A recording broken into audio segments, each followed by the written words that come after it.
നീണ്ട 18 വർഷങ്ങൾക്ക് മുമ്പ് കൊല്ലം ആവില പ്രബോധാലയത്തിലേക്ക് ഞാൻ കടന്നു ചെന്നപ്പോൾ അവിടെ എന്നെ പോലെ മെലിഞ്ഞ ഒരു ബ്രദറിനെ ഞാൻ പരിചയപ്പെട്ടു. എൻ്റെ ബാച്ചുകാരനായ ബ്രദർ ജോസ് ജോണി. കാഴ്ചയിൽ വളരെ സാധാരണക്കാരനെ പോലെ തോന്നിയ ബ്രദർ ജോസ് ജോണി ഒരു ദിവസം എന്നെ വല്ലാതെ ഞെട്ടിച്ചു.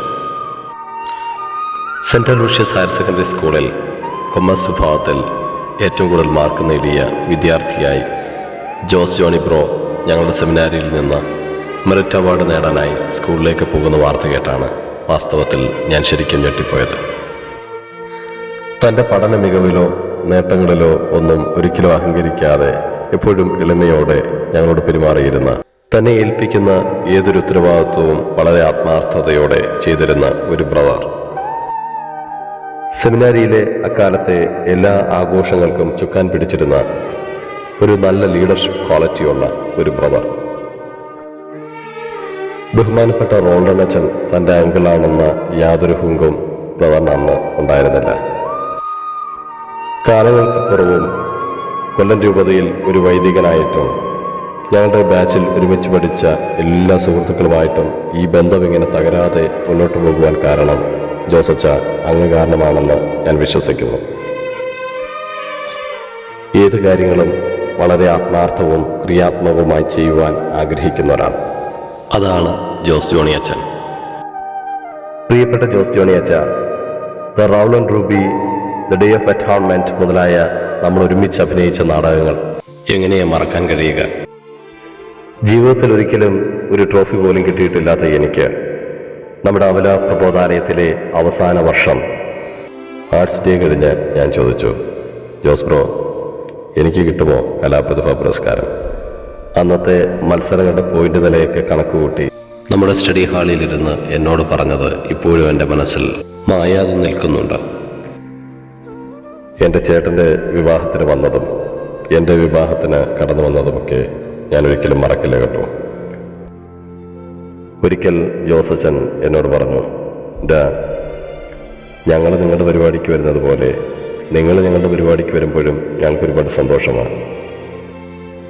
ഒരിക്കൽ വാടിയിലുള്ള ജോസ് ജോണി അച്ഛൻ്റെ വീട്ടിൽ ഞാൻ ചെന്നപ്പോൾ അച്ഛൻ്റെ അമ്മ എന്നോട് പറഞ്ഞു, ഞങ്ങളുടെ ജീവിതത്തിൽ എല്ലാം ഉണ്ടായതിനു ശേഷമാണ് ഞങ്ങൾ ജോസ് മോനെ അച്ഛനാവാനായിട്ട് വിട്ടത്.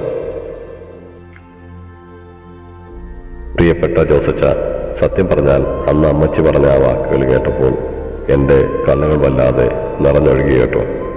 അച്ഛൻ്റെ മാതാപിതാക്കളെ ഓർത്ത് എനിക്കൊരുപാട് അഭിമാനം തോന്നി. ലോകത്തിൻ്റെ ഏത് കോണിൽ പോയാലും ഏത് സ്ഥാനമാനങ്ങളിലെത്തിയാലും ഒരു സുഹൃത്ത് എങ്ങനെയായിരിക്കണമെന്ന് എന്നെ പഠിപ്പിക്കുന്ന ഒരാൾ. അങ്ങനെയാണ് ഞാൻ ജോസ് ജോണി അച്ഛനെ മനസ്സിലാക്കുന്നത്. ആവിലയിലെ ചില സങ്കടമുള്ള രാത്രികളിൽ അവിടുത്തെ കമ്പ്യൂട്ടർ റൂമിൽ ചെന്നിരുന്ന് റിക്രിയേഷൻ ടൈമിൽ ഞങ്ങളൊരു പാട്ട് കേൾക്കുമായിരുന്നു.